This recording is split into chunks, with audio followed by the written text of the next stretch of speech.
Hello and welcome again to this lecture on the design of power transmission systems.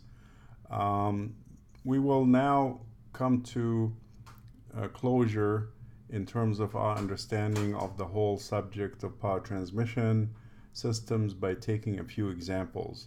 So I'm going to take this lecture and maybe the next one on going through a design process for the entire power transmission system, starting with gears in one example, and then ending up with the shafts and also with the fixations on the shaft, like the keys and the splines, and the stress concentrations on these regions. So let's just review now what we have learn from the AGMA method for designing gears, and then apply it for a numerical example. So as we have seen, we need to know the diameter, the pitch of the gear by knowing the number of teeth and the pitch.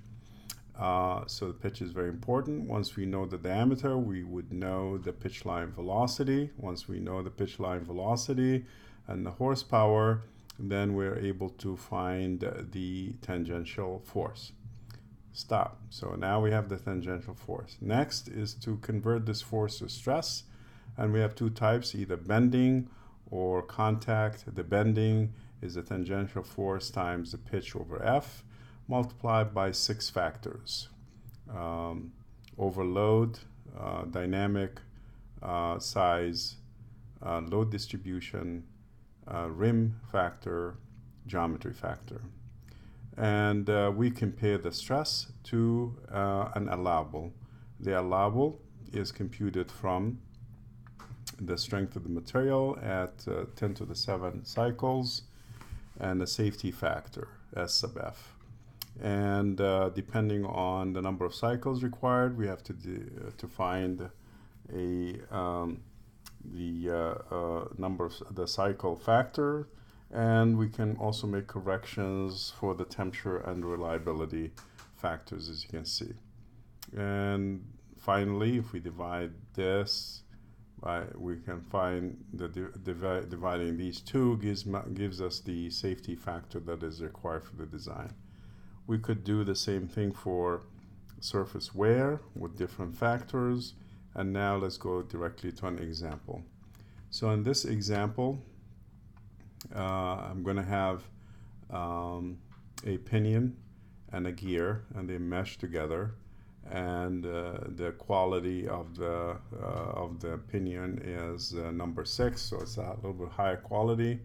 And we will be given the material properties and some of the information on the dimensions, and how much power we want to transmit. And then we wanted to design the gear for a factor of safety for bending, another factor of safety for contact stress.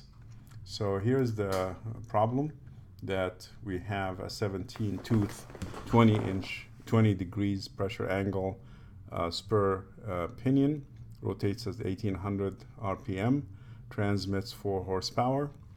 And then the gear itself is bigger.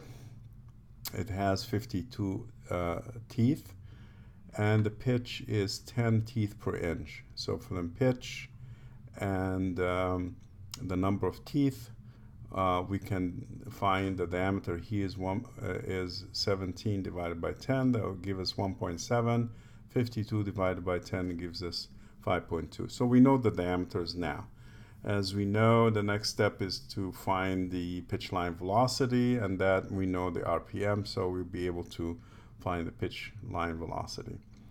The idea is that if we want to transmit 4 horsepower, then from that information alone, we are able to find the tangential force that will be required to do all of the calculations for the stresses. So the remaining part of the problem here is to find all the coefficients that go into the AGMA equation. So they tell us it's straddle mounted. So let's just go back and quickly see how our calculations for the first part, the diameter is the number of teeth divided by the pitch, diametral pitch, 1.7 here, 5.2, and then the pitch line velocity is pi dn for the pinion divided by 12, so you get 801.1 foot per minute, and then the tangential force 33,000 times the horsepower given divided by V. We get now, we have to transmit 164.8 pound force. So that's the first part of the problem. We solve for that. Now we read. The pinion has grade 1 steel with hardness is given, so we can get the surface conditions. And the gear is steel and is through hardened also, grade 1 material with a Brinell hardness of 200. So all of this information gives us the surface hardening coefficient. Poisson's ratio is given, and luckily we're given the geometry factor J sub P and J sub G for the pinion and gear. Young's modulus are given. Loading is smooth, so we know it's not shock conditions. Pinion life is 10 to the 8, so we would be able to compute the cycle factors Y sub n, Z sub n, and the reliability factor is given. So we want to find the factor of safety. So here, once we know, now it's a matter of computing the 6 factors that we've talked about for bending and the corresponding factors for contact. The overload factor first, uniform loading, so we take it 1. The dynamic factor, we have to get these 2 parameters, A and B, from the quality is given here. So the quality Q sub V is 6, so we have it here. And therefore, we can get the dynamic factor to be 1.377. Next is the size factor. To get the size factor, we need the Lewis Y factor, and that we can obtain it from the table, 0.3, and here's F is the face width, and that's the number of teeth, and or the pitch rather, and therefore we can find the size factors for the pinion and for the gear very close to unity. So they just kind of increase the load a little bit. Next is the load distribution factor, and this we need like 5 parameters, knowing F. The main thing is here the geometry is F, and the rest of them we can find the load distribution factor be 1.22. Next is the Y factors, given the number of cycles for the pinion is 10 to the 8. Important to note that the number of cycles for the gear are the same as the pinion but divided by the gear ratio. So we get 10 to the 8 divided by 3.059. So the number of cycles is smaller, so you get a different, slightly different cycle factor for the gear itself. Next is computing the rim factor, K sub B. Then we assume it to be 1. And for the contact stress, we have to compute the I factor, and that requires us to do the computations. And next we find the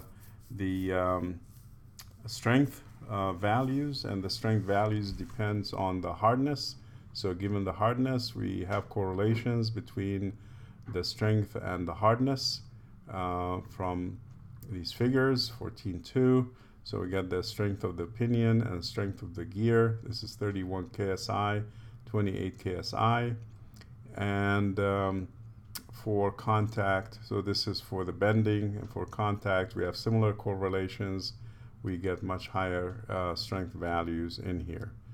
And also correspondingly for contact, the cycle factors are computed here.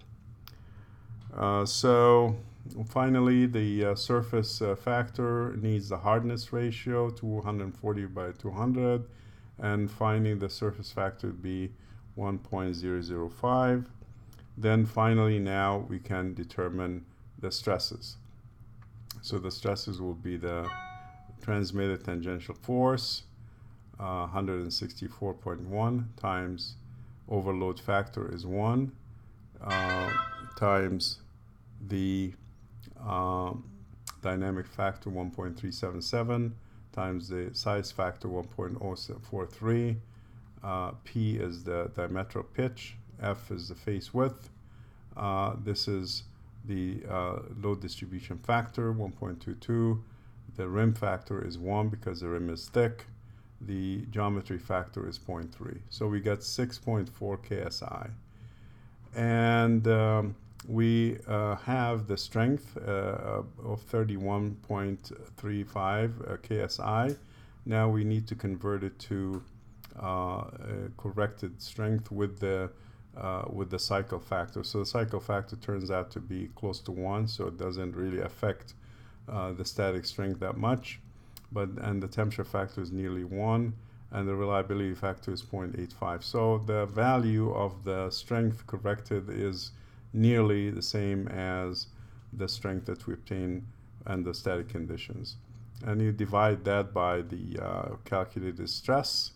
30 divided by 6 is almost 5, so you have a good factor of safety of 5.6.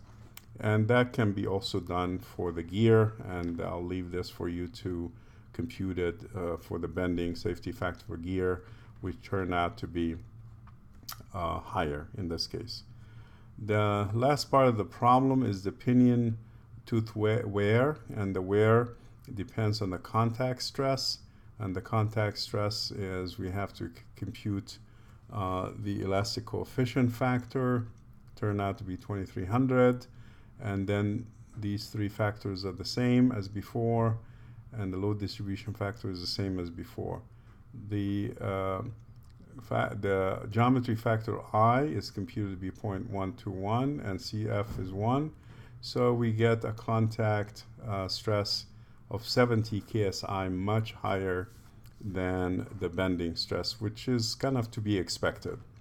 So if we get the corresponding value of the contact strength, that's 106 KSI, and make the corrections, then we find that the ratio between the contact strength and the computed contact stress is 1.69, which tells us that the solution to this problem is dependent on more on contact wear than on the bending stress. So although the bending stress is important, you can see that the factor of safety is generally high, 5 to 6.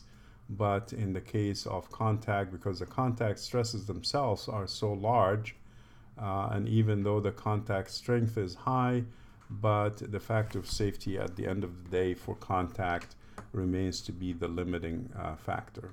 So that's a kind of a good example to see how we would determine the maximum possible horsepower that can be transmitted by a certain certain gear pair, pinion and gear, in a particular design. Now I'm going to switch to another more comprehensive example, and that we will follow in the next lecture to the end. And that example is now bringing in all of the elements that we've learned in the course together to look at a case study in the design of power transmission systems. So in this case, we're going to be looking at a specific design example in chapter 18, and it's gonna start from given power requirements and size of a gearbox. We're going to design a gearbox, and we have an input speed that is high, RPM close to 2000, and then we would like to reduce it to something on the order of 80 to 90 RPM for the output shaft.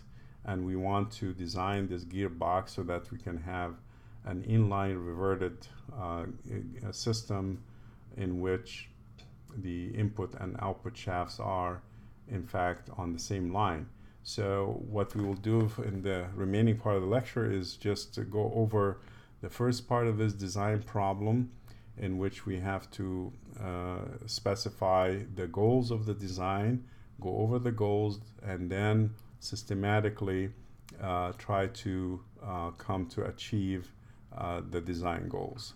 So what we have here is that we would like to look at the design sequence, the power and torque requirements, specify the gears from the velocities, rotational velocities required, then do a shaft layout for the configuration.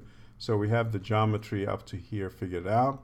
Then we have to satisfy design requirements by doing force analysis, material selection, design for stress, design for deflection, and then finally we have to select the bearings, the keys, and retaining ring selection. So the design requirements for this system is that we have a 20 horsepower that needs to be delivered to the shaft with an input speed of 1750 RPM and an output is 85. So we, if you look now at the word design requirements, we will list the requirements and then translate these requirements to design constraints. And once we figure out the design constraints, then we can proceed with the design process itself. So the requirements is we have uniformly loaded applications. So that relates to the shock factor that we talked about. The output shaft and input shaft are inline, so that forces us to do a particular configuration, that is the inline reverted configuration. We want base mounted gearbox with 4 bolts. So if we do the analysis for 4 bolts, then we have to figure out the forces on those and how to support them. Continuous operation of 6-year life with 8 hours per day times 5 days per week. So we should be able to compute the required number of cycles here, which could be extremely high, and we need it to be kind of a low-cost solution. So these requirements translate to design specifications. 20 horsepower, efficiency 95%, input speed 1750, not to exceed 2700 RPM. Output would be somewhere between 82 and 88. So we have some allowance here. Moderate shock, because that's kind of the way that is envisioned for use. The input and output shafts extend 4 inches on the outside, so you can attach a motor to the input and then a pulley or some other transmission device to the output. Tolerances are specified to be 1 mil tolerance, 5 mils eccentricity, 1 mil alignment. The maximum allowable loads in input shafts is 50-pound force axial and 100. So that is the rating for the thrust bearings that we required, and the transverse is also limited to 100 and 500 as you can see here. And then now we have decided to make a gearbox that's 14-inch by 14-inch by 22-inch high. So the size now is determined, and that has to accommodate the entire system. So we also have some specifications on the maintenance that you'll have to check the lubrication every 2,000 hours and change the lubrication. The lubrication every 8,000 hours, so that you can extend the bearing lifetime. And cost is given $300 per unit, and this is the operating temperature. And then we would like to have it minimum noise 85 decibels from 1 meter. So in fact, this design we had assigned it last year to the class here at UCLA, and the students were made into groups of 2 they're teaming up. They came up with the entire design on their own. They did the 3D drawings based on the specifications and meeting the design requirements. And then they machined and manufactured and assembled the unit, and they have demonstrated that it produces the required reduction in speed, and at the same time meets all of the design requirements, including the noise requirement. But here we will just go through it on the paper so that we are able to use all of the knowledge that we have had in the course. I have to say that this is the same example that we have studied before for stress and for deflection. In other words, we did the same example to meet stress requirements and to also meet deflection requirements. So these types of requirements will be lost over here because we have done this before, but we will look at the other requirements such as the shaft layout and the dimensions and the number of teeth and the corresponding values of the safety factors for contact stress and for bending stress, and move on with the rest of the design. So here's the decision because they're in line. So we have an input gear 2. This is the input shaft. This is the output shaft is 5, and gear 2 has this is the pinion, and then the gear is 3. They look a little bit different size, but in fact 3 is going to be larger than 2 because the input is high speed in this configuration, so high speed, and the output is going to be low speed. And then we have a compound gear system on the shaft, which has 2 gears. So the intermediate shaft has gear 3 and gear 4, as you can see here. This is a compound shaft. So it's a reverted gear train design, and we want to find now Y is determined because we have decided 22 inches box.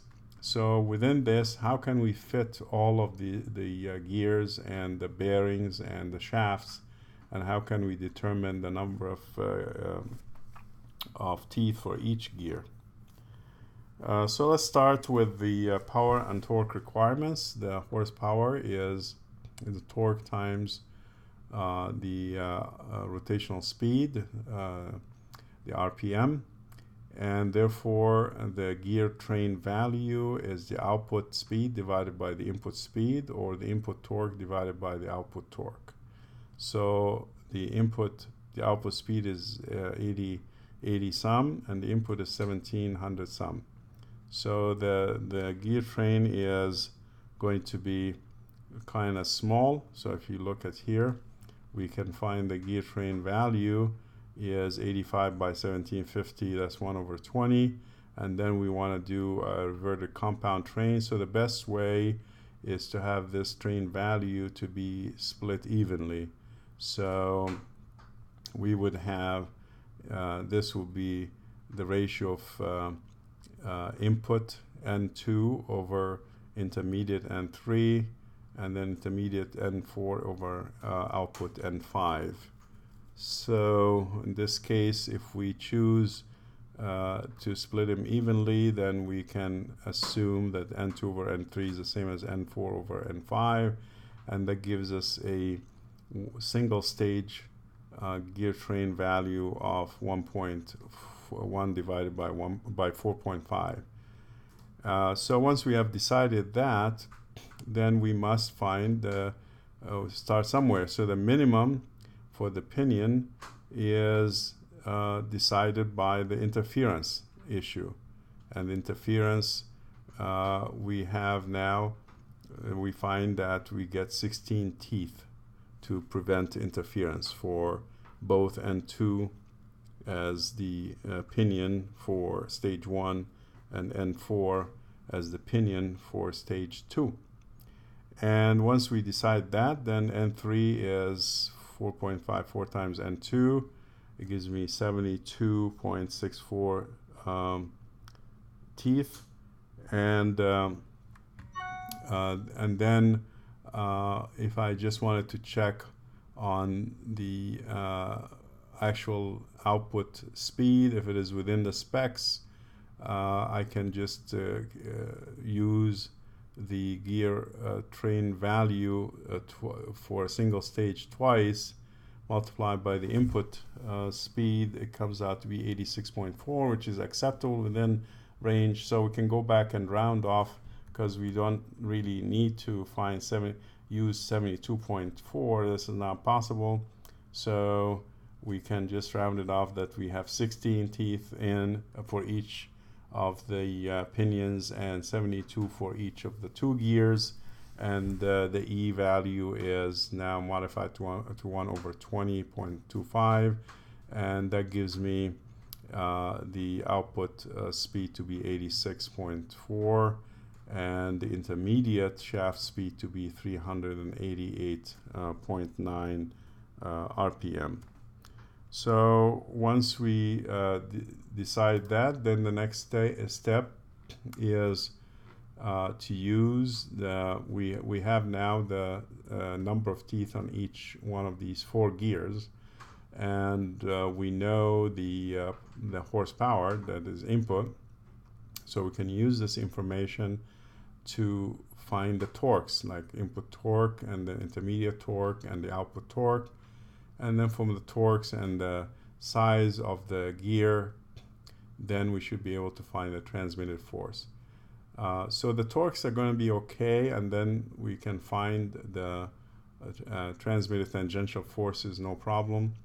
But the size of each gear is yet to be determined, because it depends on the diametral pitch, which we haven't selected yet. So we need to wait for a minute until we find the diametral pitch from the overall size of the gearbox, and once this is done, then we are okay, and then we can find the transmitted forces.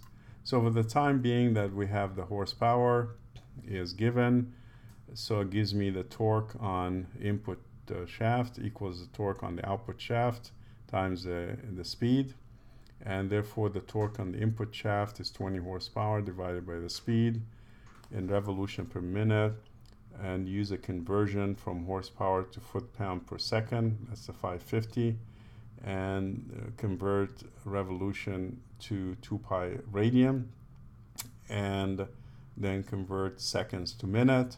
So we get the torque on the input shaft to be 60 foot-pound, intermediate shaft to be 270, and then the output shaft to be 1215. So we've got now the torques, and the last step here in this initial process of sizing the system before we get into forces and stresses is to determine the pitch, because depending on the diametral pitch, the gears can be large or small, so we have to find the diametral pitch to be kind of reasonable. And the way that we do it here is that if you think about it, we are limited by this distance y. So distance y would be equal to half of this diameter, so d2 over 2, and then plus half of d5 over 2, and then you add to that the entire d3, because d3 turns out to be larger than actually d4, so this is a little bit misleading, this figure, because d3, the diameter on the third gear, is larger than d4, so you add the entire diameter d3, and then in addition to that, like if we just take d3 as the limit, so it'd be d3 over entire diameter d3 plus half of d2 plus half of d5 plus we have to add 1 over the diametral pitch on each side, because you have the teeth have to stick out here, and the teeth have to stick out also on this side. So we have 2 over p plus any clearances if we need clearances, and wall thicknesses. And since the diameter is equal to Ni over P, then we can solve this equation here for the, we know Y, and we substitute for the pitch, and then we can solve this whole system for the pitch. And that's basically what we have here up to this point, and I think we're going to stop here and continue in the next lecture.